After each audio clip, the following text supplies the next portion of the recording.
Afternoon. Welcome to the Capital Outlay Committee meeting. Today is Friday, October 28th.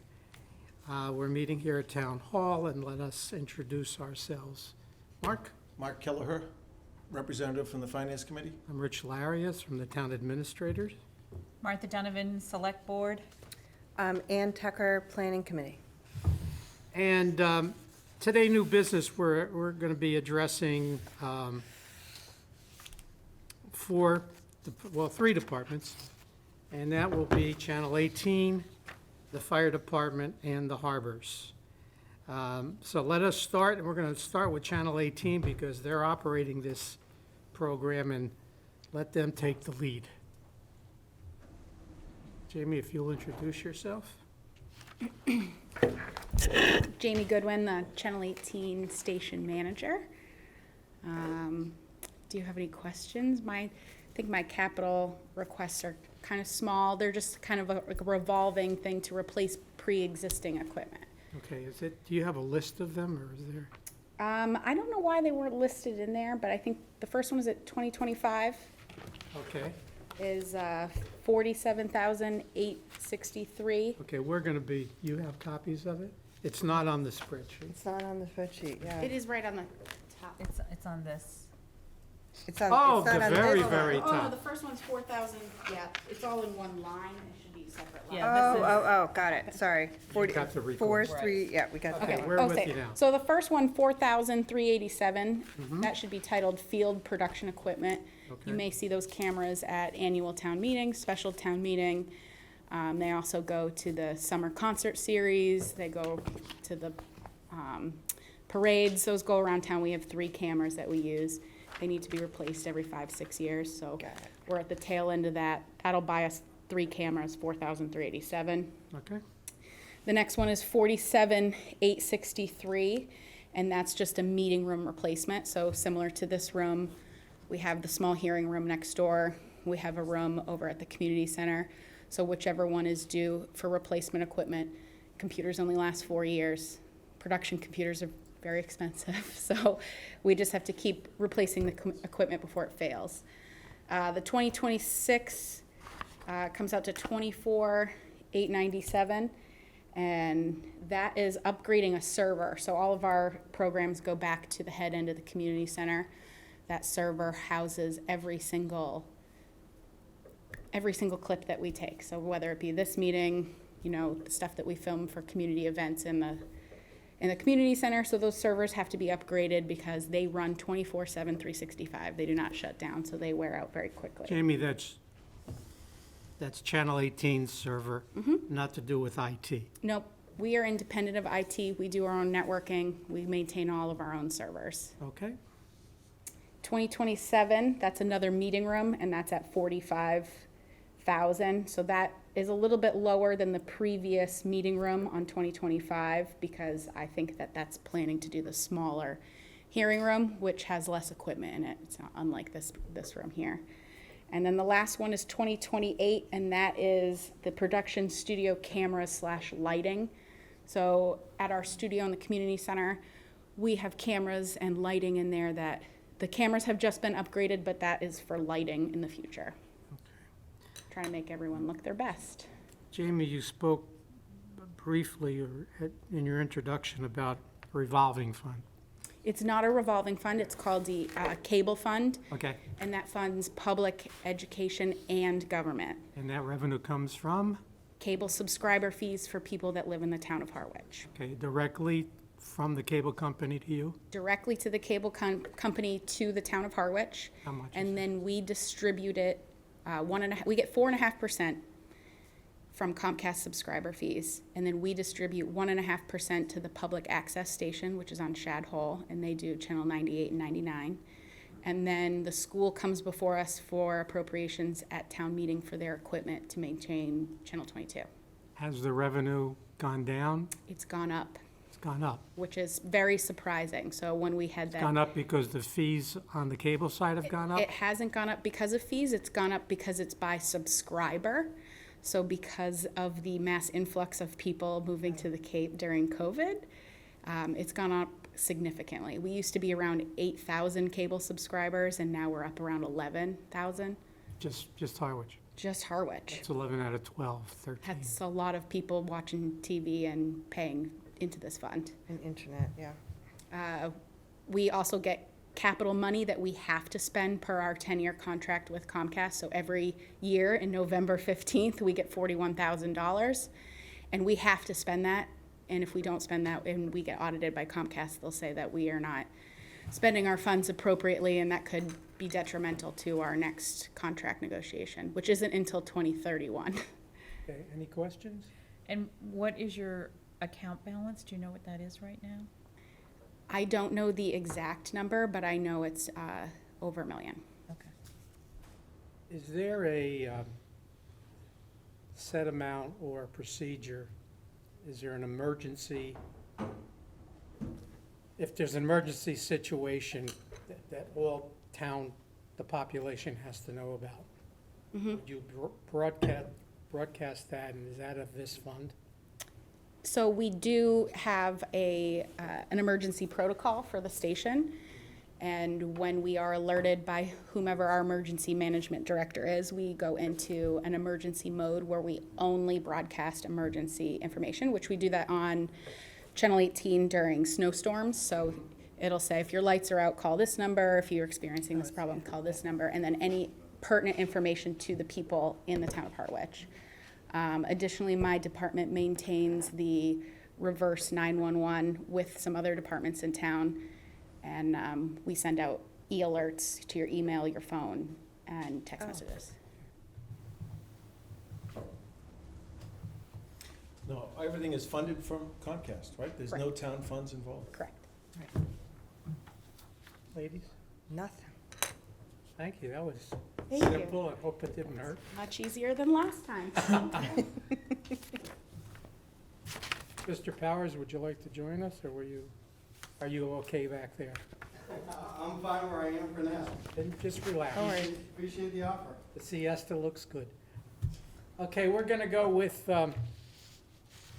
I flipped a coin, so fire department's next.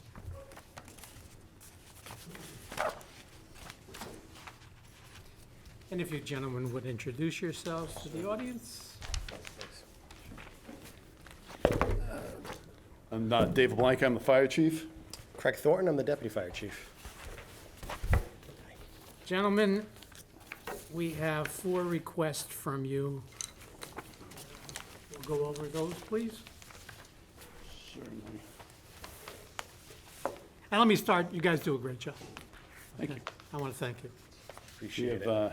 We have a very good team that does a lot of good work on a daily basis. We're lucky. We're lucky for that.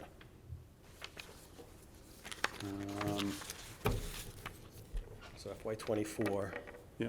is, yep, so with FY '24, we had put in for a mini pumper. We did put in last year for a match if we were to get a grant for the mini pumper. That was approved, but we didn't get the grant awarded to us by the federal government. So we've put it back in for the amount of $350,000 for a mini pumper. That we see as a value in the organization where when we got the Quint, the ladder truck and the fire truck last year, and had it built, it replaced a fire truck and a ladder truck. So we took a fire truck out of the response, out of the mix. The ladder truck that we have is now a pumper, but it's a pretty good sized pumper. It's a very large vehicle. When the primary engine goes out of service for maintenance or it's tied up on a scene somewhere, the next vehicle to go anywhere is that ladder truck, and it's pretty substantial in size.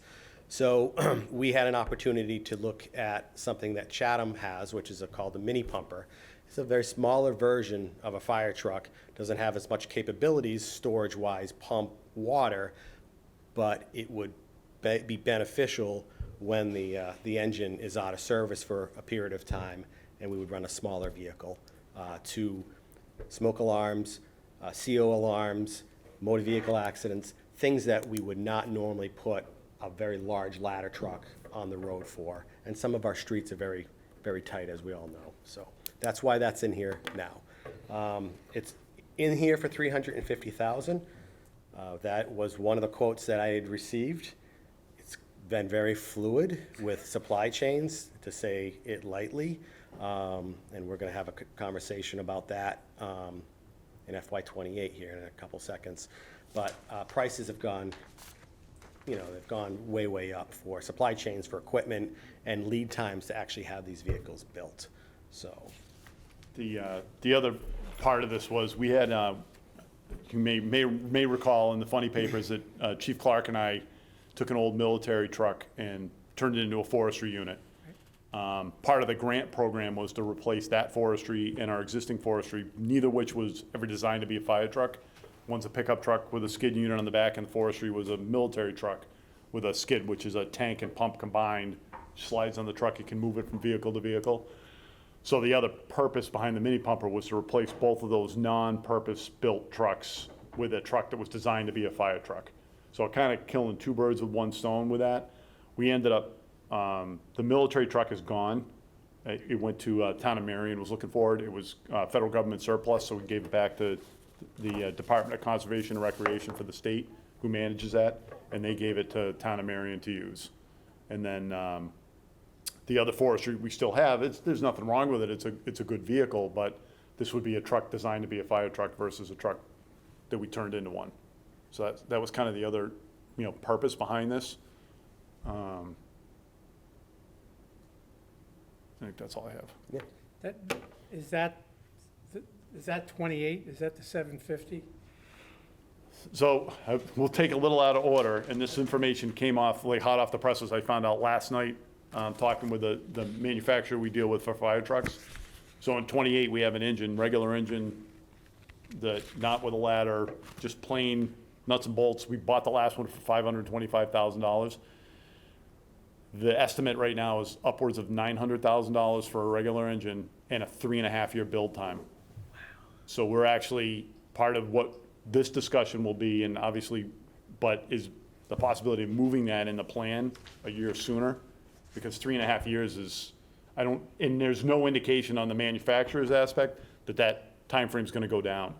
They all got so far behind, and they're still getting orders, and they're just trying to keep up.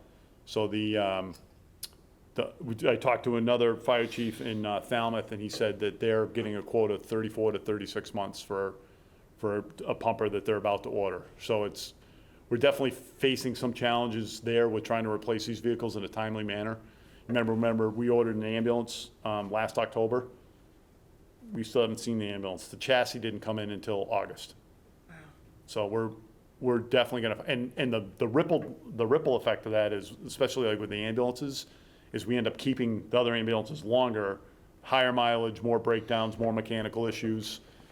The other issues we're running into with the fire trucks is a normal repair isn't a normal repair anymore. We send it to Cummins for a motor repair, or the DPW even for a part. And if they can get the part and it's not 3 or 4 times more expensive than it was, it's 3 or 4 weeks to just get the part. So the dropping down the 3 engines with a ladder truck running as an engine when that engine went out of service was a great plan, when we weren't looking at that engine being out of service for a month at a time for what would be a routine repair.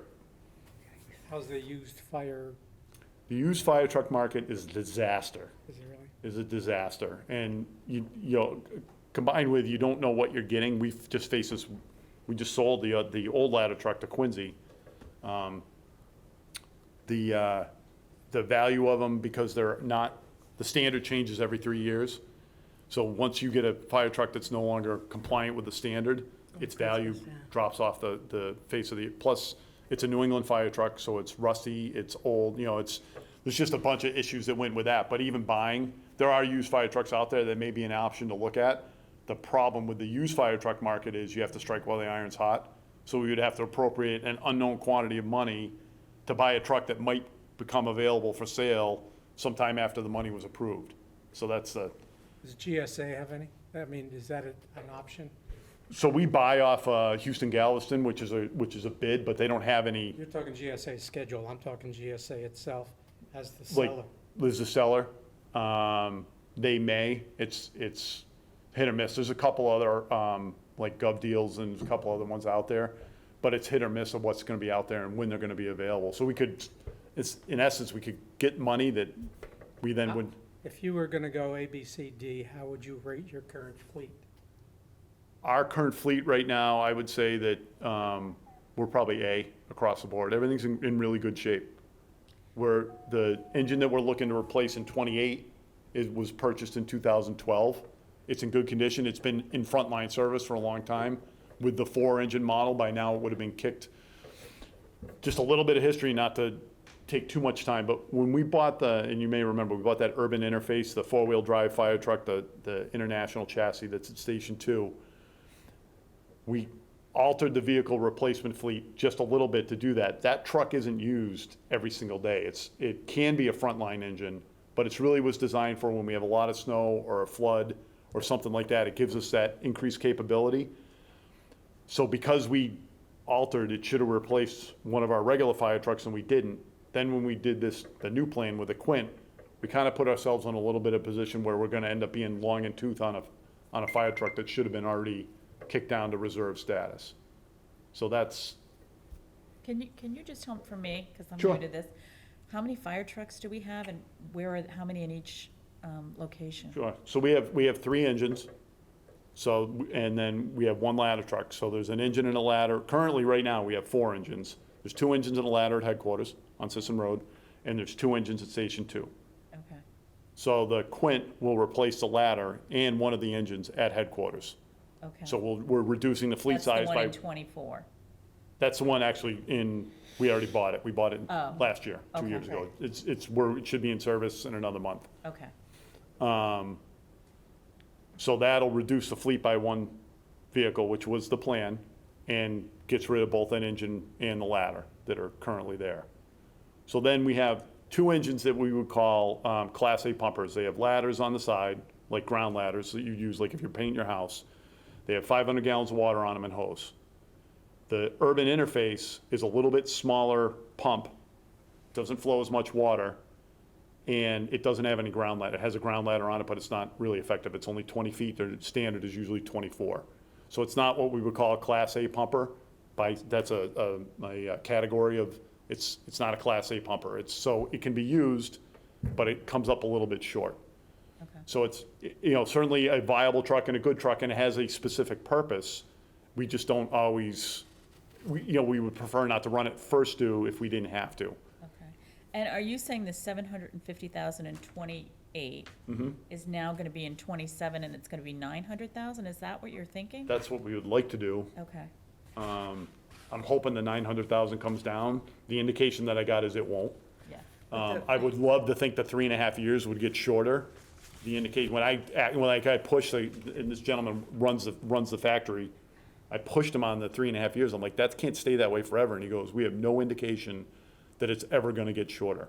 Is there only one manufacturer? No, but they're all pretty consistent. They're I've all talked, so like I said, what prompted the conversation yesterday was another fire chief reaching out, Yeah. saying that another manufacturer is having these significant delays. So moving it to 27 seems to be the appropriate thing to do, just to I be would, in line? yeah, I would think so, Yeah. just because that still gets the replacement about when we would like to have it. It moves it up another year. And then once you get to 27, then I know you have to keep replacing them as they get old, but do you feel like you're caught up from the changes that you made earlier? Yeah, I would think that if we get to 27 and we replace that pumper, at that point, they're keeping the one that we're replacing, so that kind of brings the fleet back to where we want to be. Okay. And I think we would be probably not looking at another one for another 5 to 7 years out at that point. Okay. Easy. Yeah, I think that we're in really good That's- shape. Yeah. The fleet is in great shape. We went through a period of time where the fleet wasn't in good shape. We bought a used truck from Centerville. We had a lot of mechanical problems. We're really, Chief Clark did a great job of kind of getting us back on our feet. So we're in a good spot now. Okay, but keep the good spot. For 24, you're looking for 350 for a mini pumper, Correct. and you'll be happy to get that. Yep. Okay. Is the grant out of the question now? I mean, you The said it was- indicate, we could write again for the grant. The indication I've gotten talking to the grant people is that we're not gonna get a fire truck in Harwich on a grant. We might get it, we didn't get anything this year, so we put in for 3 grants this year. We put in for thermal imaging cameras, we put in for the mini pumper, and we put in for staffing, which we had already talked to the selectmen, and said they weren't gonna support, which was fine. We didn't get any of those. We've been really successful for like 4 or 5 years in a row, so I kind of felt like it was our turn to not be successful. But when I talk to the people that I've dealt with in the grant program, they're like, you're not gonna get a fire truck in Harwich. Just when they look at the big picture. Because we've gotten so many other grants, is that the reason? No, because financially, when they look at the town and when they look at our apparatus and what our fleet is now, You're not the most needy. we're not the most Correct. needy. Okay, it. okay. Talking about the most needy and the most used, your ambulance program. Yeah, Why don't we hit that next? okay, Which there isn't one in 24, great. One in which is an oddity. 20. Well, no, it's the other, we're every Well, other wait, year. It's the down year. Yep. Everybody's new, so I want to, Oh, okay, yep. Sure. it's normally every other year. Okay, This year's a down year, but and then they've got 2. the replacement of ambulances for Harwich is immense. I mean, it's a constant. It's an every other year purchase. It's almost like Okay. police cars. Yep, You'll always see Harwich one on the road. And the other thing is Fontaine has generated a lot of use yep. for our ambulances. So when Fontaine opened, we had a 700% increase in runs to Fontaine. That's scary, but we didn't go there a lot before when it was just a doctor's office. It was probably 50 or 60 times a year. Right. We go there a lot more now. Yeah. We added a 4th ambulance at that point, and it would tell you that the plan is, after talking to the mechanic, for the trade-in value of the ambulance we're replacing, which is about $5,000, we're gonna try and keep it, just to have it won't be in service, but it'll be a spare. Okay. Down in the Because- parking lot. Because to lose an ambulance for a period of time, and again, going back to the supply chain issues and all that, all those things, when one goes out of service, typically 2 go out of service. And now we're calling on mutual aid, and that's ambulance money that's not coming in, and it's also us relying on our mutual aid partners who are as busy as we are, so. And with this new urgent care in Orleans, do you think that changes things at all? We lost 3 runs. We lost 3 runs. And they're only open seasonally, they're not open all year Oh, round. I didn't realize that. Yeah, we didn't, Okay. nobody realized that, they're only open until, I think they closed in October. Oh, that's too bad. Yeah, we anticipated that they were gonna take a lot more of the Right, load from right. Fontaine. The people that come from Orleans and parts of Brewster, East End, Wellfleet, that, we lost 3 runs, 3 calls. And that So- could be, And that could, who I mean, knows that's what just that is. statistics. It couldn't, if those 3 runs, it could just be 3 people that didn't decide to come to Fontaine that year. Cumulative or daily? No, that was total. That was during the whole summer. Total. We ran the numbers for the whole summer, and there was a 3-run decrease to Fontaine, which, How many runs this summer were there? I mean, if that's our busiest season, right? Do you know? I didn't pull stats, so I can't tell you. I ran Bigger statistics than a bread box, you know, like, a while back. We're at about 3,700 runs from the beginning of the year.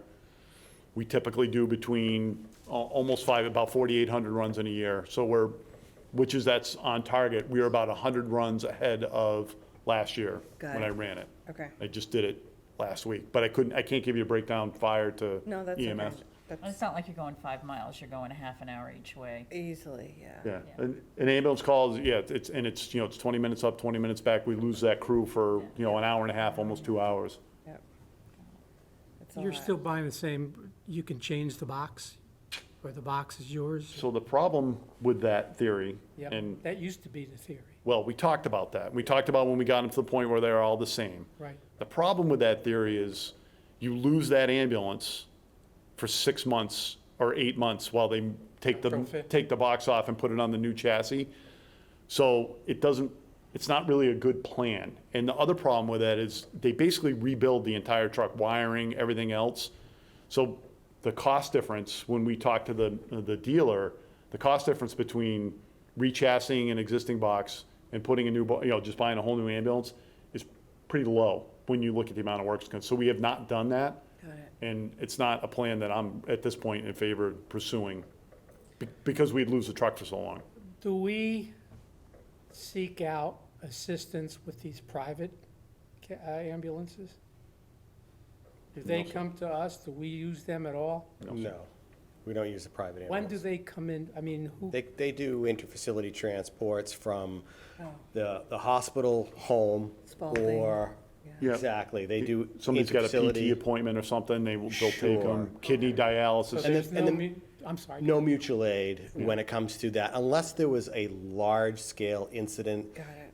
a really large-scale incident that stripped the resources from our community, all the surrounding communities. We could absolutely call in Coastal Ambulance or another private ambulance company to help us with transporting patients, but it would have to be something significant. Okay. Understood. So then we have, I'm going to, so that we can, Yes, sir. John's giving me the evil eye up there. Yeah. Equipment. Is that what that was in the back of my That neck? was Yeah, it. for, you know, So 2 you ambulances. know him. Two ambulances, Yeah. yeah. Now we're talking about equipment replacements. Yep. And what is that definition? So, we had looked at putting ballistic vests on our ambulances for our personnel, for a rescue task force. And what a rescue task force is in today's age is when you have an incident that occurs, a violent incident that occurs in a school or in a public place, police go in and secure the scene, and then the ambulances arrive shortly afterwards, and the paramedics and EMTs, along with the police, go into the areas that is semi-safe to pull out victims and get them moving in the right direction to care. So that model, Rescue Task Force, has been something that has been going across the country, and we've been training our paramedics and EMTs on it. With that, we need to have them outfitted correctly with gear. So right now, we have 4 sets of gear, 4 sets of ballistic vests and helmets, and they're going out of date. The actual parts of the vest go out of date. Everything expires. But it's not a really good concept. They're in the station. We want to put them on the ambulance so everybody's literally at the ready in case something were to happen. So we basically wanted to request vests for the 4 ambulance, 12 vests. That was $15,809. I got a quote for it.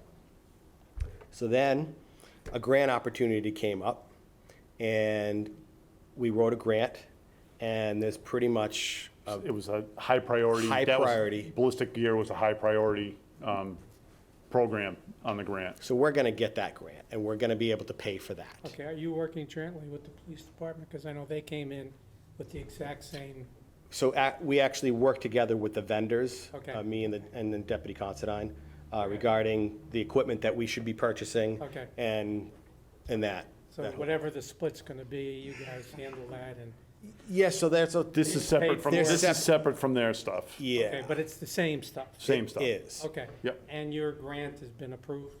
Yeah. It's pretty much, it's a high bar grant, so Okay. we're gonna get, so then we looked at other parts of the department and what we need for needs and equipment.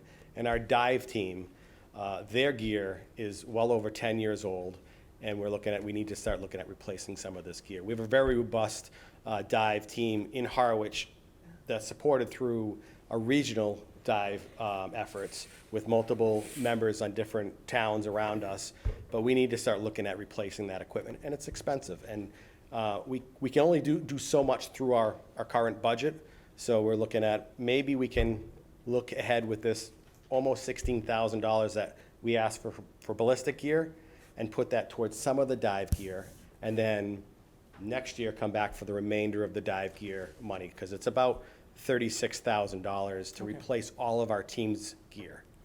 Just a little bit of history on that. The federal terrorism money that comes to Massachusetts is distributed, and I'm going to forget what the acronym stands for, but it's SERPED. It's a Southeastern Regional Emergency Planning.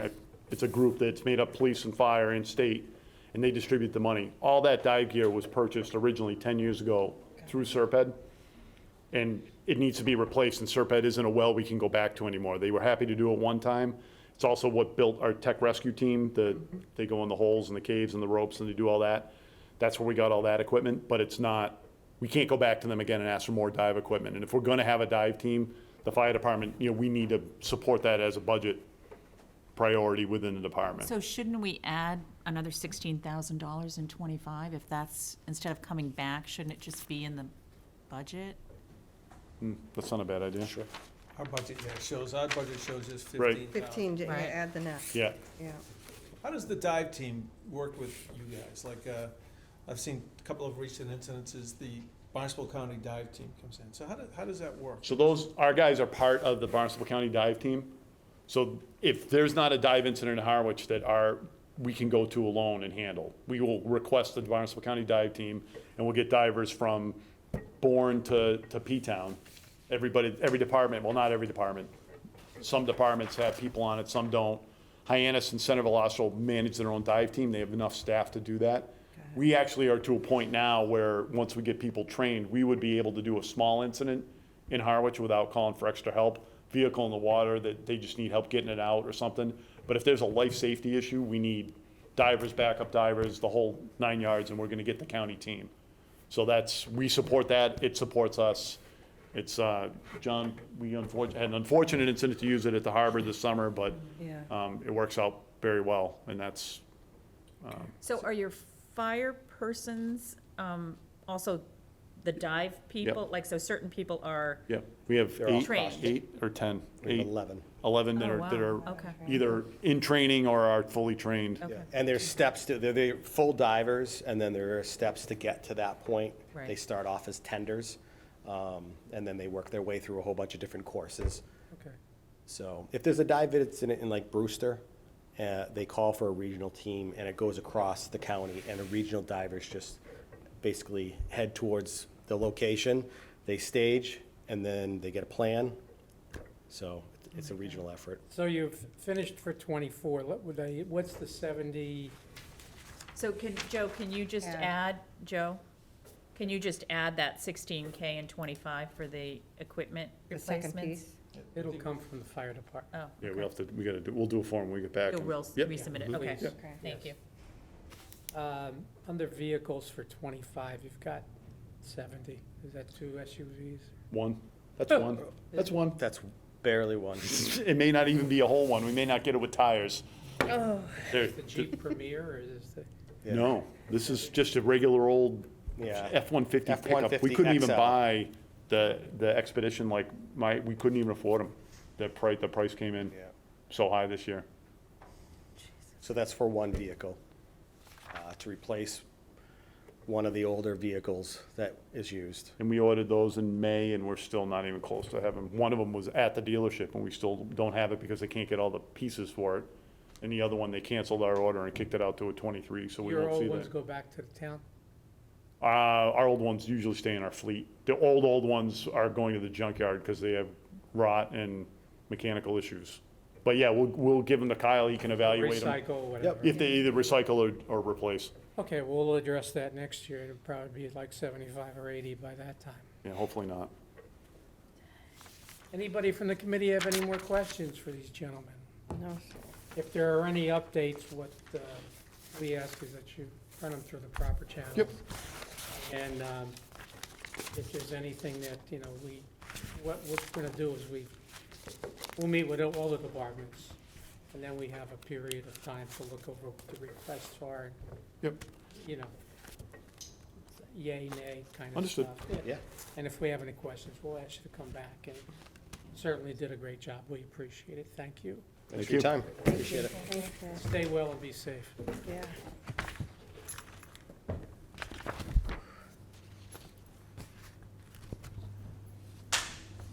So, John, you got 7 minutes. I have 7 minutes. If you'll introduce yourself, because we're all new members. Okay, hi. John Rendon, Harbor Master. Hi, John. Nice to be here.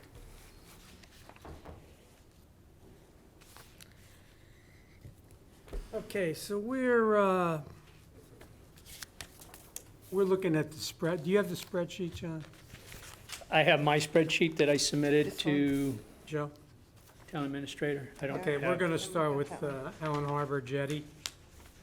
you're going to start with that, okay? Well, that's our first one, but for the year '24, We We're- got nothing. for the year '24, we have Wixon Landing improvements for $30,000. Correct. You want me to speak to that, Yeah, I mean, or it's, how do you want to? well, let me ask you, is that 30,000 part of another bigger part? It's supplemental funding, as I stated. Do you have my Do you have my attached, I do not. I do it. They were given it to us by Ellen Powell. If you have a computer, you could probably get it if you printed it out. if you don't, For we which can are- Go ahead. discuss some of, Okay. What is it? okay, so, this is a project that is, ongoing. We have it being engineered, we're trying to finalize the design plan. I have 70,000, which was granted for this project back in 2019. And so what I'm requesting, based upon an updated estimate by our project engineer, is an additional 30,000 to complete the project. I hope to have it going out to bid here shortly, once the final plan is done. And then we'll go from there. I hope to have it, the actual construction part of this project done in the spring prior to the boating season. So this is just the planning part of it? No, ma'am. Oh. I already have the To fi- funding it's for. to finish it. It's to actually do the construction. Okay, got So I it. already have 70,000 that's previously approved for the construction piece Okay, of it. got it. This is an additional 30 on Okay. top of that. And as I stated in my, in the sheet that Description. was provided, by town administration, I would hope to be able to take it out of our, one of our waterways funds that we have that's supposed to be dedicated to our waterfront projects. So we have the money in those accounts, but I have to go to town meeting in order to utilize that money and request it. So it's probably funded, pretty much. So if I get approval to spend it out of those Funds are there, you're the looking funds are for there. approval to, Yes. It's probably okay, That's fully correct, awash. Got it. Okay. okay. That's the only thing you got for '24. correct. And then we're looking at, we'll go by year. All right, 25. '25, we see another 30,000 in '25 and 300,000 in '27. It's for the Herring River ramp replacement. Correct. Herring River, that's really one of the last waterfront infrastructure pieces that I haven't touched in my time here. So that's the ramp is a small ramp, not big boats launch out of there. It's a small footprint of a landing, but the ramp is old. It's getting undermined at the leading edge of it, so trailers get hung up at the, as they're pulling out and putting in. Year before last, we had facilities do a real nice job doing a temp repair for that for that ramp, and it's holding and it's doing well. But the ramp needs to be replaced. And so what I'm proposing, like I've done other projects, is I'd like to have money to engineer it and permit it, and then in 2 years, do the construction piece of it. So 30 is the engineering, and That's correct. It's getting ready. That's to engineer it, to design it, is that to coming permit out it. of one of your funds? And that can be one of my funds as well. Might be. That's correct. Hey, John, just one comment Sure. on that. When you do it, and I don't know if it's possible, because I pull my boat out there during the winter when I'm cohogging. The currents are very tough there. I don't know if there's any way they can, and the engineer will know if they can pull it in a little bit, so when you get your boat on the trailer, it's not getting in the current, if possible. Just a comment. Yeah, I'm with you. I've done it, and it's hard to do. So, I have to get in the water. I know. to straighten it out. no, it rips in there. So I'll certainly put that as something to consider in the design. You know, if they can I'm do not it. an It would make engineer, it a lot but more easier for everybody to use For year-round. Quahog? It would. During the winter, yeah. Just go to Chatham Seafood, just buy it. But That's the way I do. I saved the bottom of my car. Okay, so we're looking at 30, but that's next year, and then 300 2 years out. Correct. This is understandable, okay. Okay. There's nothing we're gonna, I guess we should talk about, and there's two elephants in the room right now. Sure. One is Allen Harbor Jetty for almost $2.5 million, and we're anticipating that in '27. Where does, all we can get is an update of what, Yeah, so this has been addressed in front of the Board of Selectmen recently. we have the replacement of the jetty. We paid for and have completed a study, and that study includes looking at alternatives to fix the west jetty at Allen Harbor. So a little history, we dredge Allen Harbor every year. And we dredge every year because the jetty is somewhat porous, and it's not fallen in the water, so it's not catastrophic. And I think that was the assessment of the engineers, that it wasn't catastrophic. But should we be looking to make some changes to the jetty in order to reduce the frequency that we have to dredge? We spend about $80,000 to $90,000 every year dredging Allen Harbor. And so it's a big cost item. They came up with 3 different scenarios of how to fix it. The engineer went in front of the Board of Selectmen and delivered the different options. And so where it's at is they have actually picked how we think we should proceed with replacing the jetty. And this project was put off a couple of years from last year's capital plan in order for us to look and see if there was any way we can get some grant funding to help fund it. I think there's, an argument to be made that there's real value in dredging Allen Harbor every year, because that material gets put on our public beaches. Wow. And beach nourishment is needed. It's in high demand, and we're able to keep our public beaches as nice as they are because we dredge every year. So I think I was in front of you last year and you were pressing me, well, is it critical or not critical? Well, should the jetty be fixed? I think so. And down the line, if we're looking down the line, is there risk of it having a catastrophic failure?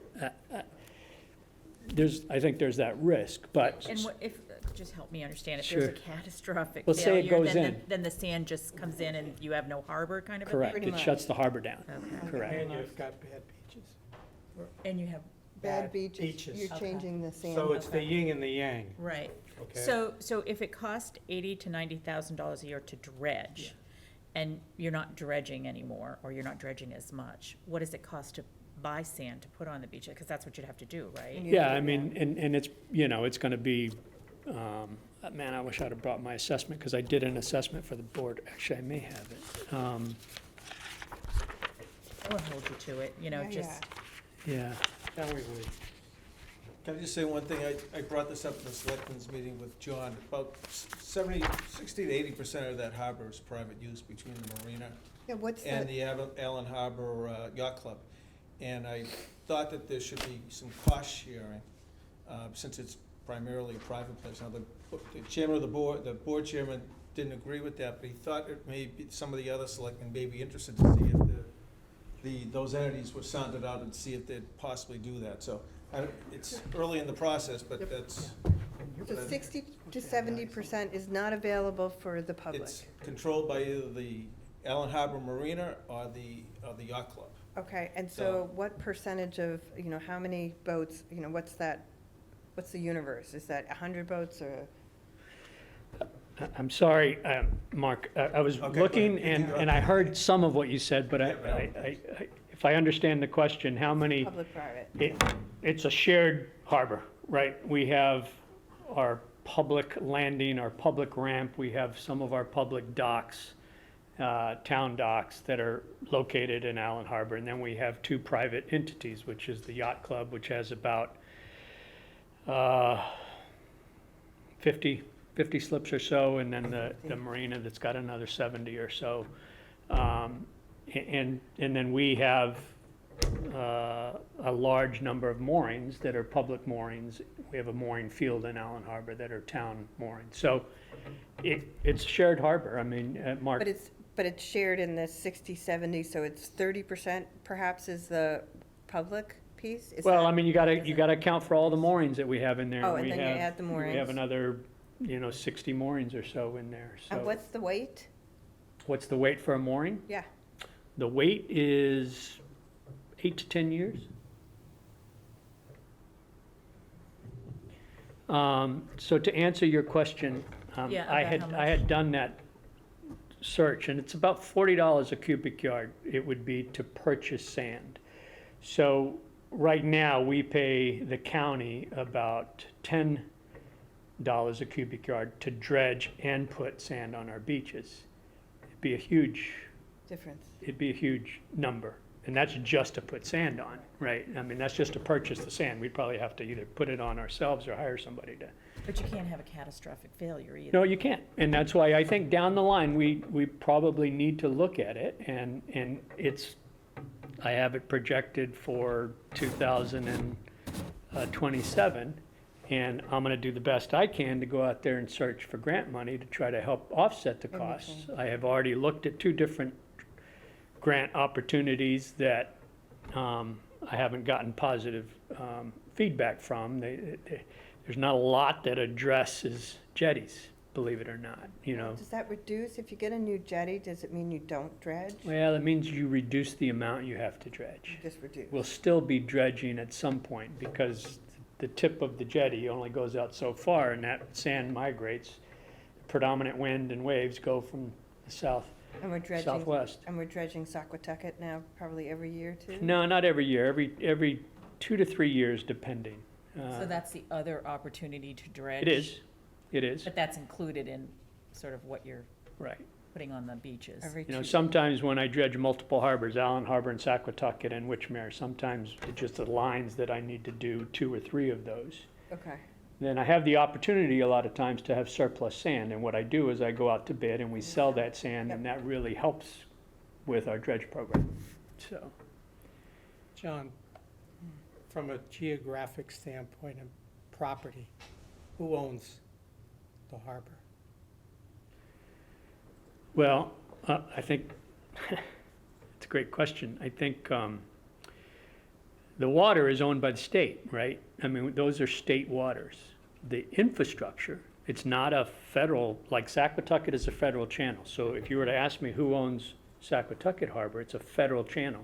They really are the ones who should be dredging, but they don't.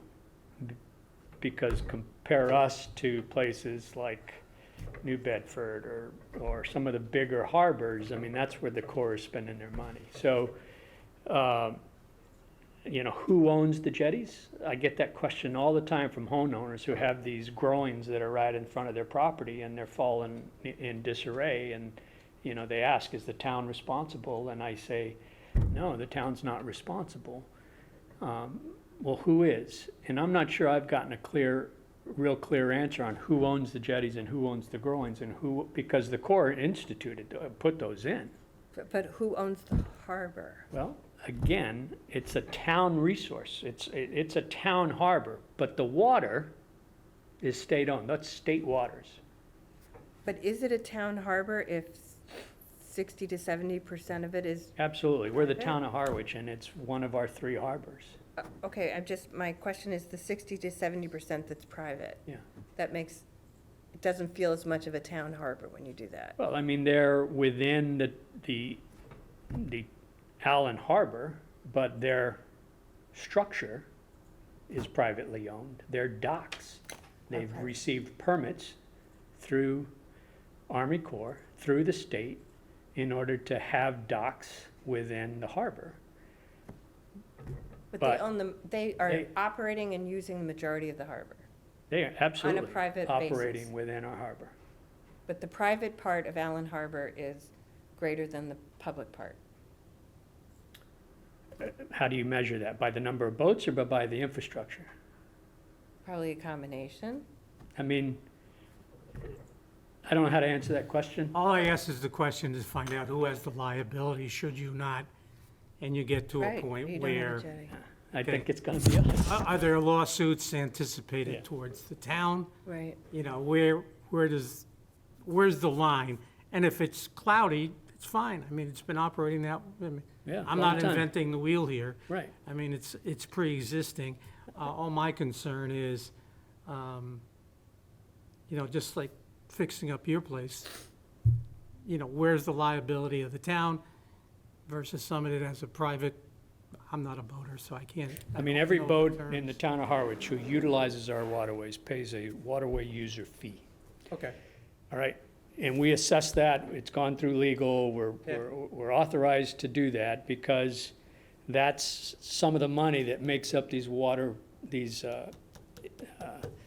receipts reserve funds that are within our harbor. That money goes in and Well, it's that's when supposed you're to talking be about your dedicated funds. towards, managing our harbors and okay. It's just keeping them, It's the infrastructure piece. It's when it comes to something's falling down, yeah, I know. right? Okay. John, you have well, we have the Saquatucket bulkhead, and that's in 2 years, and 5 years.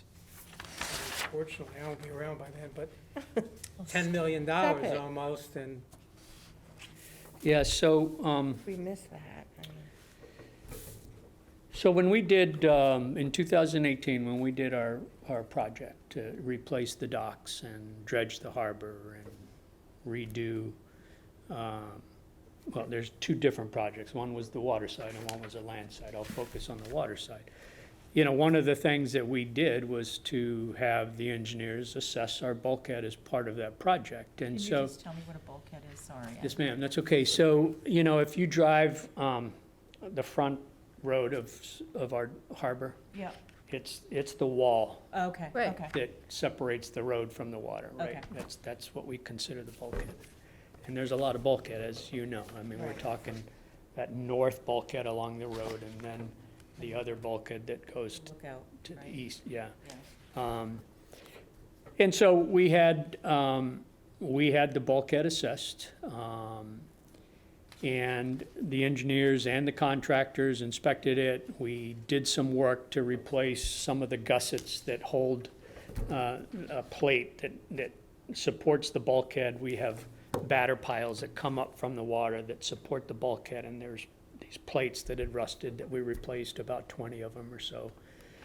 And anyways, the assessment was that while there's age showing on our bulkheads, that they thought I think the report, and I have it if you want to read it, 8 to 10 years of useful life of that bulkhead Yeah. before you really need to start thinking about having it replaced. So, we did the docks in 2018. So 2028 is 10 years, and that's when I think we should it should be on our plan. We should, be thinking about it. The bid the number is a big number. I just want to highlight that, that number includes a 25% contingency because it's so far out. And Got it. so, there's a, I don't know, $2.5 million contingency thing in that figure. So is it gonna be a big capital item? Absolutely, it is. When the docks were put in and the design was done, they did so knowing that down the line, we'd have to drive sheets to support that bulkhead. And so it was done with that in mind, that we're not gonna have to take apart the docks that are in place or do any major work in order to complete this. There are gonna be some electrical lines that provide power out to the docks that will have to be removed. I mean, there's gonna be some interferences, but by and large, those sheets are just gonna be driven on the inside of the existing bulkhead and then put a new cap on. And so, You're just basically being a good steward and saying, it's gonna be 10 years, it now hits the plan, put it on the plan. yes, ma'am. I mean, And that's is there any benefit for breaking it up into two sections, doing the work in two sections, or is it just easier to get it all done? Yeah, I mean, I think that's a conversation we should think about. Obviously, the tough part is you're gonna now multiply mobilization and demob costs twice, Right, right, by right. bringing the cranes in and all Right, the equipment that's right. needed. So I think it just, depends on the financial state of where we're at, whether we. Right, we well, do a that. lot of things can change from an engineering standpoint in 5 years, you could have the Yeah. big storm. and Maybe you'll get your Excuse jetty me. fixed. your 5-year plan allows the users some flexibility, and also, the engineering could change in 5 years, Mhm. and also the request can change in 5 years. And, you know, this is a heads up, this is, Get it on the plan. what I want to say, it's not a placeholder where we used to use placeholders. We sort of knew an expense, and we threw a number, and we've gone through a number of iterations or discussions of, is a placeholder still viable? But when you have information that dates back to 18, and it tells you anticipate something in the 10-year window, I think we'd be stupid not to put a quote-unquote placeholder there. But it's a legitimate number, and I think the supply chain issue will be ended by then. And you speak of putting sheets or plates behind and so forth. You know, I don't know what the cost is to replace a bulkhead per se. It could be 4 times that much. Yeah. So this is the best way to go. I think it makes for a good number, and it's viable. So I don't have a problem with that. Let's go to the next one, which would be your vehicle replacement in 40,000, that's in 2 years, and that's Again, a pickup. Yeah, just. it's just, it's our pickup, it's gonna be 12 years old at that point. While my miles are low, we don't put a lot of miles like the fire department does on our truck. It's exposed to salt water, we're putting boats in and out of the water, and you can already see rust starting to form. And And your building, which is new, Yeah. is there any anticipation on any type of capital improvement on the building? No, the only thing that facilities has on their list is emergency generator for our. That's a and you- 200 grand? You probably, Everybody wants a generator, yeah. 715 Route 28? Yeah. yes, Okay, so we've got yeah, that. I don't know what the number that he's Two. put Yeah. out yet, but I know he's looking to hire somebody to come in, and, you know, this was something that I looked at when we did the building. I actually had a niece, which was our electrical contractor, who did the work, give me a quote on putting in a transfer switch. I think, you know, my thought from the get-go, and again, speaking with Bob Caffarelli, who was our engineer, town engineer at the time when we were addressing this, you know, my preference would have been to have a portable generator, something that's not always sitting there exposed to the elements of being on, you know, on the waterfront. And so that's why I asked, let's see about putting a transfer switch in. And anyways, you know, the budget was tight at the time, and so I think he came back with a figure of, don't quote this, as $6,000 or $8,000 to do that. And so I thought we could look to do that down the line as part of the plan to get it in. Well, you know, talking with Sean at facilities, I guess what his information is, because of the system that we have in place, we don't have a lot of systems at the harbor. We're not like police and fire that's supporting a lot of, you know, we have radios, but what we do have is that heating and AC unit that I guess presents some factors in what type of emergency generator you need. And I know I'm talking like I don't know, because I'm not an engineer, I'm not an electrician, so I don't know the right terminology, other than it's more complicated than I think we initially thought. So Sean is running with it, and so to answer your question, that's the only piece from building standpoint that we're looking at. Okay. Down the line. John, is your building fully sprinkled? Our building is fully Okay, sprinkled. so that's a. No, sorry. It's fully alarmed, it's not fully sprinkled. Okay, that's good, because if you have a freeze up, you're not gonna have water It is pouring out not. the doors. That's correct. And Any just, questions? one last question, what's the weight at Saquatucket? Our 30-foot category is the most popular, longest wait list, and that's a little over 20 years for a slip. What's the shortest weight? The shortest would be the 20-foot slip category, and that's somewhere in the range of 13 to, yeah. Rich, I have So one more not in my question. lifetime is what you're saying. One Wait, second. wait, sorry. Thank you. Can I ask that we do a site visit? Because I have never been over to, I mean, I've been to Saquatucket, Sure. but I've never been to Allen Harbor, and I'd just like to see it. I mean, I can go over there, but, No, I'd love to escort you and show you around and show you what I'm talking about when it comes to these projects. Would you like to go to? Yes. All right, on the truck, I see you pulling that big boat, and you need a F-250, and this is more Joe's. Any truck the town gets now should be a 250 or above, Yeah, because we don't have enough equipment to plow. yeah. And whatever you get, you should get the extra rust proofing, so, because you're right in the salt water all the time. I agree with you, and I think I put that in my narrative, you know, back when I first got here. I was new. I got a 150 because it cost less, but as I'm finding out, we really need the extra, because pulling our primary patrol boat is, I can't do it with my F-150. I have to use the department truck, yeah. So that we maintenance truck. sort of, Mark, would you like to go and visit the harbor? And I've been there quite a bit, I don't really have to. I may, when you set it up, I may join in, but I've been there quite a bit. Check your calendar. Martha, would you coordinate? Yeah. And, you know, we don't need We don't Yeah. need. much like a nothing. walkthrough today. It's Yeah, I not just- a meeting. It's Um, not formal, yeah. yeah. It's, you know, Informational.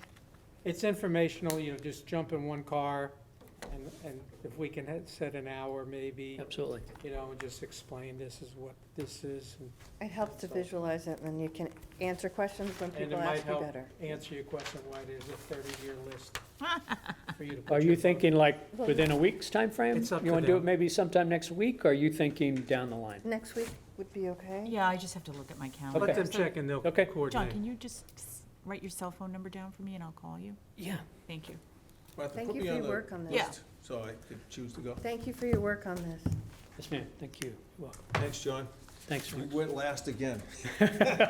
John's always been helpful for us, for the members of the capital outlay, explaining things, and we've done walkthroughs. Well, I think then we can tell, when people ask us, Yes, it's We can- important. It's Okay, very great, thank important. We, you know, if we had been together earlier, this whole thing would have, any walkthrough, like this morning with John, the fire department, when we were building the new firehouse, everything, the police station, the elevator, the library. We got the community center bus. We had the finance committee, capital outlay committee, and any board of selectmen that wanted to come, and the town administrator. We're all invited. 20 or 30 of us got on the bus, and we made one stop, one stop, one stop, one stop. My greatest experience was, we went to Pleasant Bay, or the beach, the big one. the- Red Red River? Red River. Just there. And the question was, should it be repaved? That's a big, It's a big piece, yeah. big piece. And everybody got out of the bus and walked it and saw that there were pieces, this is 6 years ago, saw that the parking lot was breaking up, and they had made pores in between the cracks. But certainly, at that time, we needed to do something about the parking lot. So the Board of Selectmen got to see it, Finance, everybody got to see it, for a positive vote that something had to be done. So that's sort of the short version. And that's what you described as best practice. Could we do that again at some point in the future? Well, it's not a best practice, it's what we did, But- and we did it in late August because we sort of knew what had to be done. And also, there were people on the committees who didn't know Right. the beach's name. Me, I was new. And, you know, there's certain things, we're talking about the Herring River, about trying to bring the boat slip in, and also Pleasant Bay, Well, at but the end of Round Cove. Round Yeah. Cove. That was a biggie. Yeah. That's by my house, trying to bring the boats out. but I'm not a the, boater, so it yeah, so doesn't. when these numbers get big and people react in the paper at the town or on some strange social whatever, if we're well-informed. Right. We can be the first bastion of, this is what I know, Well, and this it- is what we take forward. You're So, exactly right, but being the first bastion is, you know, here's all the requests. Yeah, Have we truly understood what the request was about. I think You know, everyone's. it's like yeah. 204 this morning, and I'll get to that later, Yeah, but but- it's like any of his properties that he's in charge of. When they describe something in I'm gonna say nautical terms, marina terms, I don't know what they mean. She asked about the bulkhead. What is a bulkhead? I don't know what it is. Okay, so, but that's fair. Right. It's Sure very is. fair. So, okay, so I don't want to waste your time, John, but we appreciate Thank you. your effort. Thank you, John. If I'll you call- I'll educate call us, you. we'll get Okay. better. Thank you. Thank you. Okay. So that brings us to old business, and that will be a debrief on what we saw this morning, and I'm going to let the town administrator get organized and come up so we can debrief him. I want to say thanks. That went very well, what we went through in the, it Yeah. only took us an hour. That was very good. Well, I think just, if you think about how public reacts to things, or your neighbor reacts to something, as these numbers get larger, people blind to what it is. So if we can explain it better or communicate it over time, we have an opportunity to not have these emotional reactions to just a number. Yeah, I have, while we're in that vein, if it's, after we finish this old business, I just wanted to ask a question. So let's finish. So, 204 Sisson Road, we had a good visit this morning. They got, well, I had to come a little late, but a couple of minutes late. You got to see the old building. We moved around. You went to so with the electrical, the boiler, We went down in the basement. basement, everything. They put boots on, they had hard hats. Courtyard? Did you see the courtyard at Yep, all? we went to the courtyard, yep. So we did all that, and then we went back to the west building and went to the gymnasium, and the floor was lifted, and there's, cones there. We met the cultural center director, and she was very good. I mean, she knows what she's talking about and what she plans to execute with you.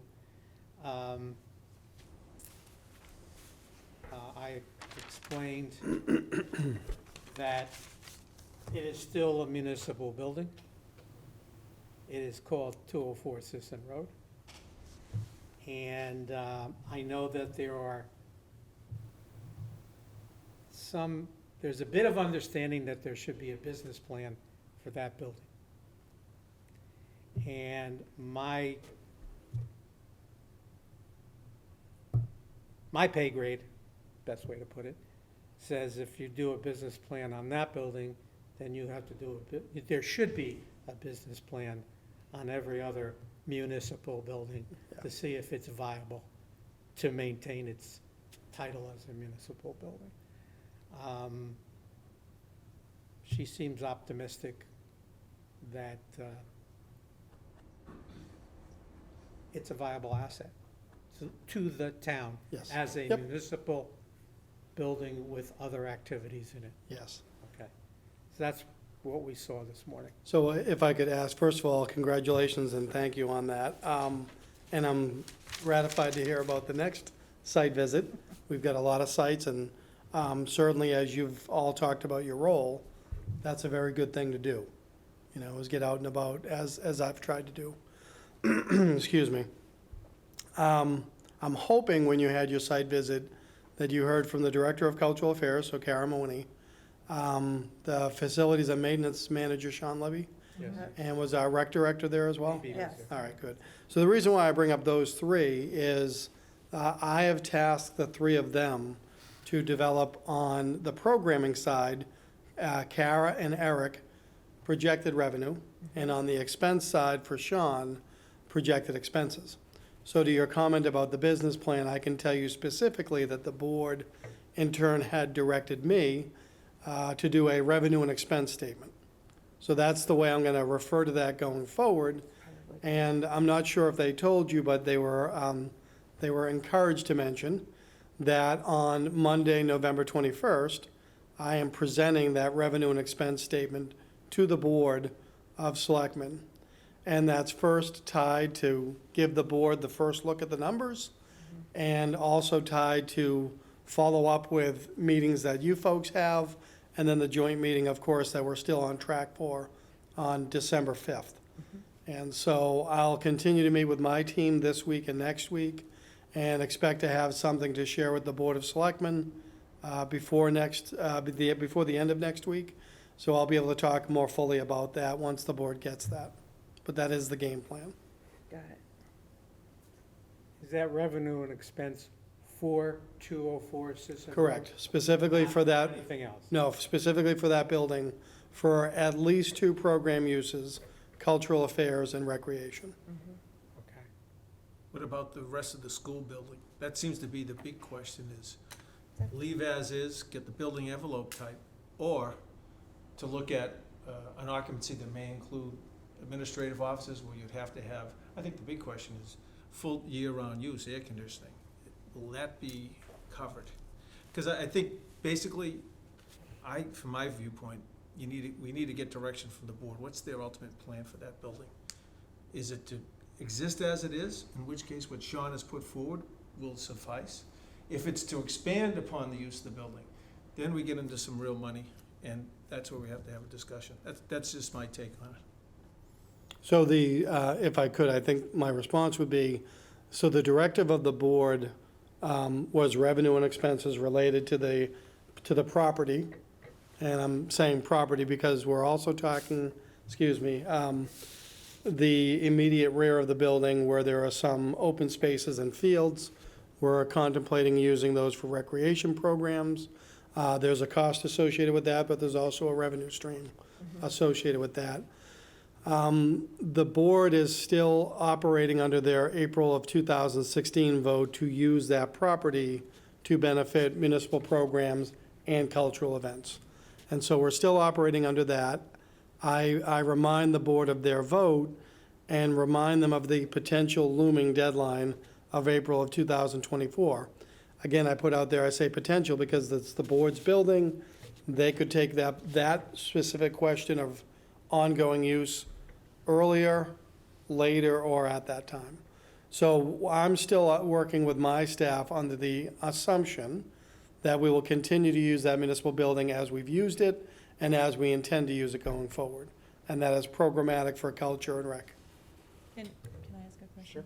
So, to me, there's a couple of issues or clarifications, like, is the window of, 2 years out for this trial, I'm gonna call it a trial, of the cultural center, is it just for the cultural program, or is it for the building as well? I So, think there's a misunderstanding here. Like, Well, to me, it's a municipal building, it'll always be a municipal building. and that's where I'm trying to be consistent, insofar as the building houses employees. Now, whether that's 2 employees or more is somewhat irrelevant to me. We have employees there.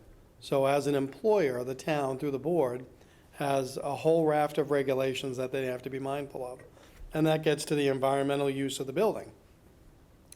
I feel like, I'll say it this way, that's what my kids say, I famously asked the question 2 years ago when I was asked, what am I gonna do with the building if we have staff in it? My answer was, I don't know. What have we been doing with that building for 4 years that we've had staff in it? So having staff in that building is not new. Right. We've done that for more than 6 years. Having tenants in the building is not new. We've done that for 6 years. And so I'm not trying not to be glib about the question, but for me, that revenue and expense statement is recognizing it's a municipal building, as the chair has said at the top, and it is open for municipal use and the public to some degree. We have to do the things that we're gonna do. So when I talk about windows or HVAC or anything like that, it's intended to be for the entire building. Now, it doesn't mean that we're gonna HVAC the whole area, and it doesn't mean that we're gonna continue to use it in the manner that we have. I believe I've said it to this group, but I had a tenant meeting, I wanna say it was in July, soon after Ms. Mawini, our Cultural Affairs Director, came on board, so that the tenants heard it from me and not from her. She is the program director for cultural affairs that brings them in. I'm the agent of the landlord. And so we've talked about, some of you folks that have uses here right now, we may opt not to continue with you. I keep continuing to talk about the rear of the building. As we all know, there are 3 modular classrooms, of which only 1 is being used. And the tenant was told directly by me on July 7th that pretty soon he will be moved out of there. Now, pretty soon is up to the eye of the beholder, but notice has been given. And so I'm working with that vendor, Kara's working with that vendor. I told, I think you folks and others, so now we're advertising for a town engineer because we have funding for the town surveyor position. That happened at October 18th special. I have every intention of housing those 2 employees over in that building Right. because we have the space. And so, there's no specific discussion about a directory, so to speak, as I would call it, as to how many employees will be there. But I would say that there are going to be more employees than are presently there now. So my other sort of question. Sorry, if I could just wrap up. However, I continue to say that 204 Sisson Road was, is, and will remain for the foreseeable future. I'm not acknowledging the trial concept, only because we've been at it, for 6+ years. Right. We'll be at it for at least 8 years unless the board says, we're not doing the trial anymore. So I simply look at that as a town building and what are we gonna do with it if it remains open? Okay. The other thing that Kara said during our walkthrough was, depending on sort of what the town is willing to invest in the building, will depend on what we can also take out in terms of revenues, right? So, Mhm. I'm gonna just say it, this isn't the right way to say it, but the more things we do to improve the building, or the right things that we do to Mhm. improve the building, however we wanna, the potential for revenue is greater. We can make revenue as it is right now, but by doing some things, whether it's the kitchen or fixing the pickleball court, the gym. Yep. We can make more revenue. So when you do your budget, your revenue and your expenses for that building. Yep. There'll be some assumptions about what capital you want to put forward to generate the revenue that you put into that plan. Yes, and in addition to that, because, you've mentioned capital as we all understand it in this meeting today, the town still has access to the revolving fund with a spending limit, of $225,000. So there are some operational revenue that we can rely upon, operational appropriations that we can rely upon presently in fiscal year '23. There are revolving funds that we can rely upon in addition to the capital plan. And to your first point, yes, that premise resonates throughout my revenue and expense statement, that an investment in that asset will bring in more investment. Well, it's almost like doing 3 or 4 cases. If you invest this much, it would look like this. If you Correct. invest- Yep. So, yeah. Joe, Sean says there's more capital requests coming in? Yes, and that's at my directive. And part of the conversations with the 2 department heads and the facilities maintenance manager, I've asked them, and, transparency and good faith with you folks, to think of everything you're thinking of, to make sure that it's in the plan. And I didn't limit them. I didn't say don't do anything for '24 Yeah. or back ended on '28. It's more important for me to know what they see as the expenses, and if that expense can be done quickly enough is probably not the best phrase, but quickly enough in '24, then we can realize revenue coming in '24. So I did ask them to do that. I was hoping that we'd have it in advance of this publication, which occurred on Friday. But that will certainly be in long before we're done with your process of evaluation. And in this revenue expense scenario that you're going to present to the board, is everything up for grabs in terms of, let's say, the cost of the renting a room as an artist in the building, or the cost of pickleball, or are all those things sort of up for grabs in terms of generating revenue and? They are, and on 2 levels, not only for generating revenue, but the board, I felt, was very clear in their directive to me earlier this year, that let's reassess those fees. Right. And in all likelihood, and that's the first thing I said to the tenants, we're gonna see those fees go up. Because I've maintained, just from my rudimentary and quick look at it, we're undervaluing the asset that we have, and we're not competitive. We're undercutting the marketplace. We got the same message, and they're 100% utilized, and there's a 45-person waiting list. So that tells you what the market conditions are. Right, yep, absolutely. No different than the marina. Really? Anything else about 204? No, sir. Question? We've finished. Do you have anything else on 204? No, I would also just add, though, the four of you participated, Yes. right? So this is your opportunity to put anything on the record, recognizing that you didn't have a meeting and you did not deliberate during your site visit, so that's the real purpose of that on your agenda right now. If there was anything that the four of you wanted to put on the record, you do it through this vehicle rather than your site visit. Anything? We've been We're good? transparent. Yep. I mean, I think we got a good look at all the capital I mean, that's the only thing we're frankly Correct. interested in, is Yep. the capital, and I Yep. think, Sean was able to really put that forward, and we understand that he's got some additional things to add.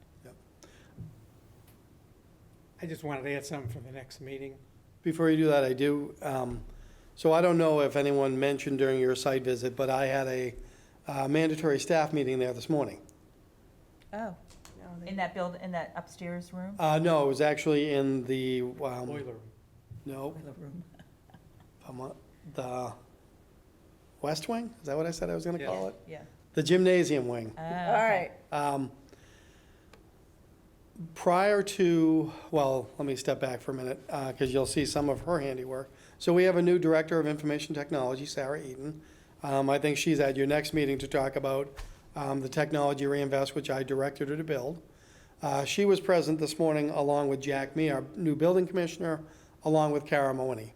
Because prior to that, and working off of the board's meeting this past spring, the board met prior to town meeting, and I had a meeting with staff after town meeting, and I directed several agencies to look at what I'm referring to as the kitchen, which we know, but that space outside of it, what would have been a middle school cafeteria, Right. we're calling that a great room or a multi-purpose room. Okay. I have no intention of operating a cafeteria, nor a middle school cafeteria in that building. So we've been talking as a team about what reuse can happen here. And then from a regulatory standpoint, so we had fire inspection, health, building, DPW, rec and all that. We had all of them there, and I said, what's it gonna take for the town to turn the kitchen at 204 Sisson Road into the kitchen similarly at 100 Oak Street at the community center? Because to me, that's it. We're not looking to rebuild a middle school kitchen for a middle school cafeteria. And so I think that discussion today was a more focused and better discussion than we had a few months ago.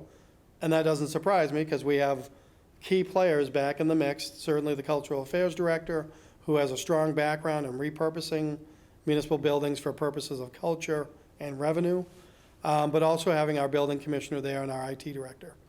Because one of the other things that's been out there is that, well, it wasn't always a municipal building. It was a private building, and it was a private cultural center. And that's something I've been laboring against, because that was never the fact. It may have been taken as gospel that it was, but, the inside baseball that I sort of do, Caleb, if I wave my hands, well, there we go. Caleb is a real person, as you know, he sits over there.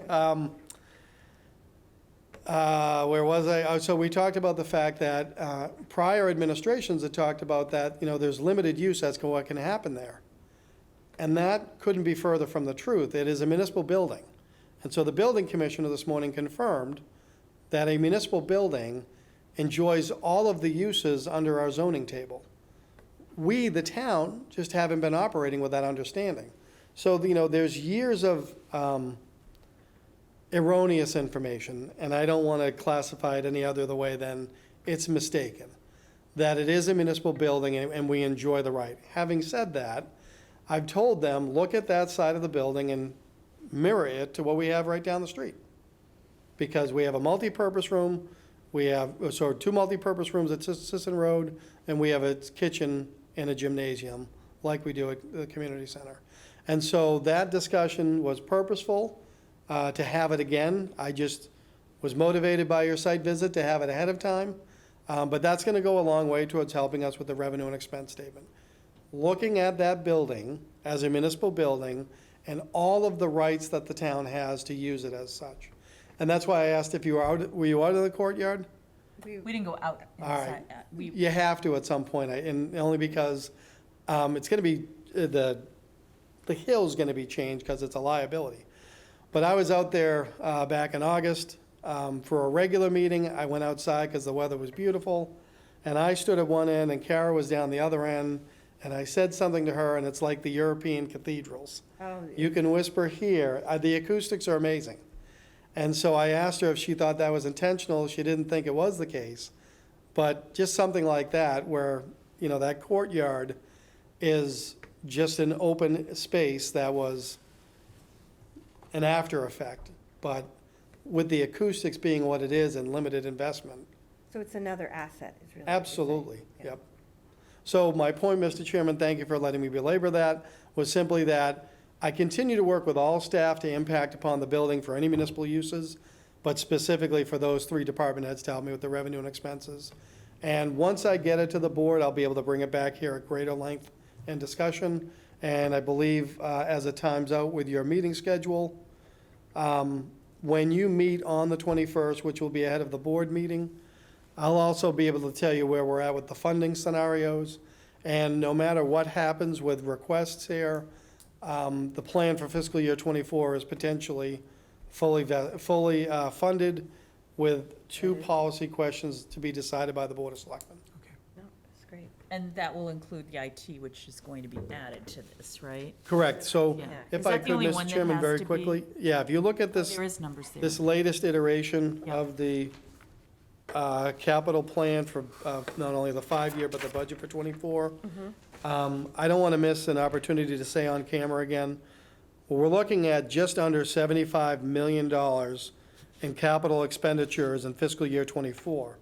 But when we back out water and wastewater projects, which is 92% of that plan, it drops significantly. And then if we separate out facilities maintenance, everything else in the plan is at 2.8 million, Right. or call it 2.9. Knowing that, to Mark's point earlier, that the facilities maintenance manager and the director of cultural affairs are going to add more to it, that brings that facilities maintenance number up, but it doesn't change the bottom line for everybody else. Right. And so that's one thing I want to underscore, because as we all know, and I think you folks have heard it either from your time last year or as we've talked, excuse me, an average capital plan is anywhere from 3 to 5 million. So we're in the ballpark. In the ballpark. Say again? We're in the ballpark. We're very much right in the ballpark. Perfect. Okay. Yeah. Issue. What I'd like to see, which I think we'd be wrong not to ask for it. I know we had the wastewater in and we talked about the 47 million, and it's the huge elephant in the room. One thing that's missing, I think, for the committee and for me to understand, when this was initially the hot topic, Mhm. wastewater, and then the issue of contractors, the issue of 20-year, 40-year, 20-year, this street's gonna be, and then we had maps taking us into neighborhoods and stopping in the middle of a driveway, and then we went to the next street and it went all of the driveways kind of stuff. What we're missing, and I'd like to see before we vote on this, Yeah. is there a current wastewater map that, given the 20 years, what parts of East Harwich are actually physically impacted by house, by street? That's the way it was first presented, and I think a lot of the taxpayers deserve to know that if there has, and there were a lot of communities getting together at the time when it was a hot topic, getting together and seeing how they can work together. That sort of dissipated because the rules of the game changed. Okay, now we have more out, it's like softball, you have different kind of outfielders now. And I really think we, as the Capital Outlay Committee, need to know, when we're starting to talk about an implementation in '24, can we answer the question to taxpayers, your street, Main Street, whatever the hell the street is, Second Street, okay, is impacted from number 1 to 37? Has the map been developed like it was 3 or 4 years ago? So the 40 to 20 year, we're operating on that assumption, but that is not what impacts upon the East Harwich expansion in fiscal year '24. Okay. So I do want to separate that one. The map and the update to the Comprehensive Wastewater Management Plan, or CWMP, is actively under revision right now as I speak. The water wastewater superintendent and the engineer, GHD Engineering, met with the Board of Selectmen to give them an update back in October. Based on that, because remember, it's helpful for me to remind myself, and I'm sure others might find value in it, when we're talking about the wastewater management plan, the Board of Selectmen is the relevant agency that's in charge. Once the flow starts, it's the Board of Water Wastewater Commissioners. Right. So that is still a discussion point at the Board of Selectmen level, and I do not anticipate that they would have that map available prior to the meeting on December 5th. However, knowing the impact of that, I would imagine that there's going to be ongoing discussion with that. So there is not a list of streets yet. There is not a map or series of locations that's been finalized, but we are working on that with our vendor. Well, I think that the community at large, okay, deserves better answers than, not that you're providing. No, but if I could. Do they delete what they've known? In other words, these maps that were sent to them, that were in the paper, that they have in their top drawer, that they've just contracted for $15,000 to have somebody connect their house to the street when there's nothing in the street? So I believe you're making reference to the plans that occurred 2018 and 2019. Right. And the only reason I say that is there are several relevant facts that have occurred since then. Yep. Not the least of which is the administrator at the time is no longer the administrator. Correct. The assistant town administrator that became the administrator, yours truly, was not even here for any of that discussion. But more importantly, our water wastewater superintendent was left out of most of those discussions. And so when the Board of Selectmen, right before COVID, said, and unrelated to COVID, we're going to hold off on anything to do with wastewater until we have our act together. So the first way that you would see that we, the town, have responded to that was the October 18, 2021 town meeting. And that's where we got blessing from town meeting to work with GHD Engineering to reevaluate the comprehensive wastewater management plan. I don't dispute what you're saying about what the residents, voters, and taxpayers need, but rather I'm saying the hierarchy is it must start with the Board of Selectmen. And I buy that, and I understand the process. But I don't think there has been an update, enough of an update for the constituents, the people paying for these things, to give them an update that, hold it, we're on hold, in plain English. Sure. Okay, plain English, not municipal talk, Yep. not financial talk, not MBA talk, okay? Just in plain English, we're on hold, don't sign anything.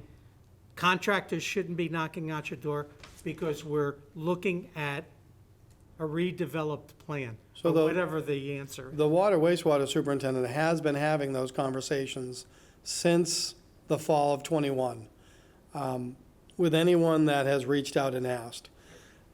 What I want to put out there is when you talk about the 47 million that's in the plan for fiscal year '24, That's not the same. right after the December 5th joint meeting of all the three boards, that's when I expect the Board of Selectmen to pick up that mantle and say, we have 68, I don't know why I do this without glasses, We have $69.475 million in water and wastewater projects in fiscal year '24, and here's how we think we're gonna handle it, pay for it, administer it, have it impact, et cetera, et cetera.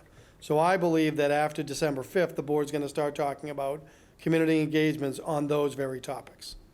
But don't, and I'm making a question, I'm making a plea that through the town administrator, that the Board of Selectmen owe it to the constituents an update in plain English that, yes, we've said A, B, C, D, E, F, G in 18. We're gonna put that on hold for a minute. There is no contractual obligation or liability. Currently, don't do anything, because I have people coming to me because I was on the Finance Committee, on Sure. the Capital Outlay Committee. Where do we stand? The contractor wants to do it and he wants 20,000 cash. And I'm saying, well, the old map, you were part of the old map. You're that gray area that came up to the pink area Right. that didn't have to do anything. But now I can't say that because the gray map doesn't exist anymore. Right, but what you could say, and I think to your point earlier about being that front line, we, administration and superintendent, embrace that. That's part of the discussion, or that's part of the update that was presented to the board at one of their meetings in October. That very discussion about if you were on the list and nothing happened in phase 2A and 2B, as we're now calling it, we're not making any statements yet that it will happen in phase 3, which is what this gets to. We're also contemplating a conversation that you may have been aware of. That was something I heard after I came on board. We're also trying to figure out if the town is going to engage in a program of grinder pumps.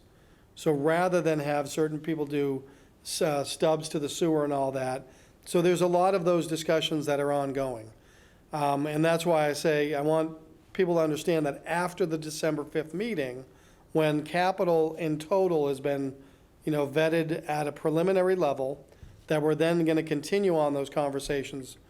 To that end, the water wastewater superintendent has asked me to attend a water wastewater commission meeting the end of this month to talk about funding scenarios, not only for the capital plan, but going forward. And so there's some other governance stuff that we're working on that was never discussed before that may have an impact on this town meeting. Okay, So but- there's a lot of opportunities to have community engagement that talk about what's next, where is it next, who's next, how are we gonna pay for it, and what else is coming down the pike. And that will happen sooner rather than later. So just to support Rich's point of view, our role is advise and consult, and to say that we've gone over these things and we understand it. When this big number comes, I think this idea about over-communicating who's in, who's out is incredibly important, and I think we want to convey that forward to the selectmen, or otherwise we're going to be in another miscommunication scenario that we don't need. Sure. But the bottom line is, for homeowners, nobody should be talking to a contractor about putting in a pipe or planning for a stump location until after phase 3 is approved. And, If yeah, I could add on that, Yeah, and they should be talking to the water superintendent. right. In other words, call the town of Harwich before you, And Let's I over- live on a, let's I live over- on a street that, the contractors got ahead of themselves, and it caused a big problem. Let's over-communicate, is really All the- I'm saying yeah. is, the finance department, finance committee, the capital outlay Okay, committee are really interested in the expenses, the capital expenditures for the town. I don't see an advocate for the people of the town, okay? I think we are concerned about how their money is spent from their taxes to fund town activities, town expenses, and so forth. My concern is, all of us, Finance Committee too, are asked, geez, you guys are gonna spend $30 million, and nobody's telling us, Tell me about it. tell me about it and how it affects me personally. I live on Social Security, I make $1,700 a month. I gotta pay my taxes, I gotta pay my water, I gotta pay everything, just like everybody else. But this is the only income they have, and the house is the only asset they have. And when they're asked, well, you gotta stub out for 15 grand, and there's only one way to do it. When I'm finding out now, there's a grinding system, there's potentially, your street may not be. Nobody's telling them in English. It's not in the Cape Cod Times, it's not in the Chronicle, it's not a letter that's sent out by the wastewater director. It needs to be. There's gotta be better communication on something that really affects taxpayers. And the majority of them are senior citizens. And I think they deserve to know in plain English. A lot of the people don't talk waterisms. Take And our I- position forward. And I don't know if that's your job, and I don't know if it's somebody's job, but it has to be communicated So to the. it's certainly my job, but I also want to say we're 175 days away from annual town meeting. We are on track for a December 5th meeting. You folks have had, Yeah, but Score of Joe, I'm not saying you're wrong. so I don't understand what we're arguing about, Mr. We're not, Chair. we're arguing, I'm not arguing. Okay. What percentage of population of 12,000, 13,000 show up for town meeting to find out? And it's up to them to go and find out. All I'm saying is 1%, 2%? How about the other 95% that have never gone to a town meeting? They're from towns, states that don't even know what a town meeting is about. And all I'm saying is, as a taxpayer, there's a better way to communicate with the existing taxpayers, and somebody has to be their advocate. There was supposed to, 5 years ago, when there was an advocacy person that spoke to them. It was an expert that the town people could call and find out. And I'm still sure that's the wastewater manager. All I'm saying is something has to be done quickly. Sure.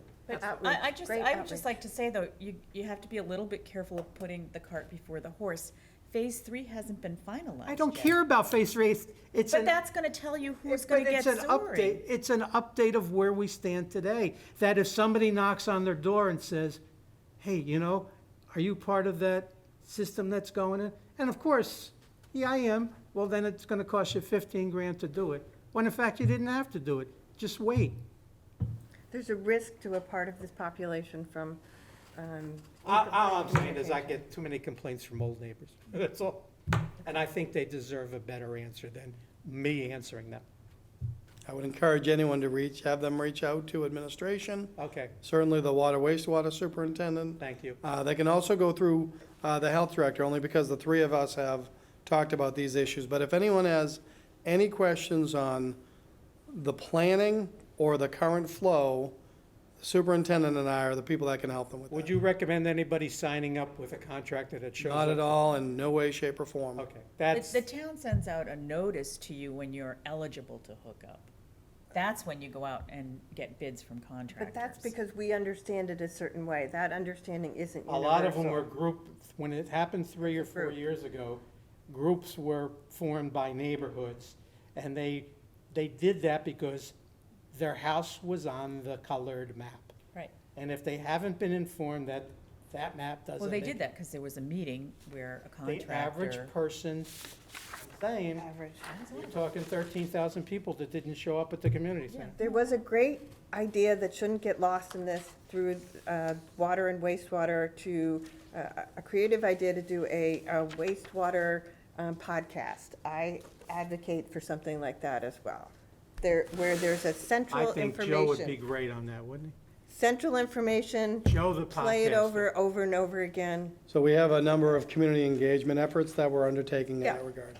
That came up in our meeting. I just wanted to support it going forward. We're good. We're good. Thank you. And I apologize if it's just something that I'm tired of. Well, I can understand the passion, and this town, I can say, through its leadership, needed to do a better job. And I know that In for the me, the past. proof is in the pudding to show that we are doing a better job. It's the issue is, you feel sorry when you know that somebody has to hit an expense. and you know the bottom of your heart, that person just Doesn't have. can't afford it. Sure, Can't afford to sell the house because there's no place to go. right. Lucky to pay their taxes, they work part-time, 3 hours a week for food. I just really feel sorry for that individual, and I think the town needs to help them out. We have 528 families coming to the pantry every week, and 30% of that are senior citizens. So it's trying to be responsible for the information we have and to bring it forward. Yeah, I mean, we gotta help them out. Yep, Yes, Thank you. yes, ma'am. I was gonna make a motion to adjourn. Do I hear a second? Second. Okay. Thank you. thank you for the discussion. So we're on from the next week, 14. the 14th,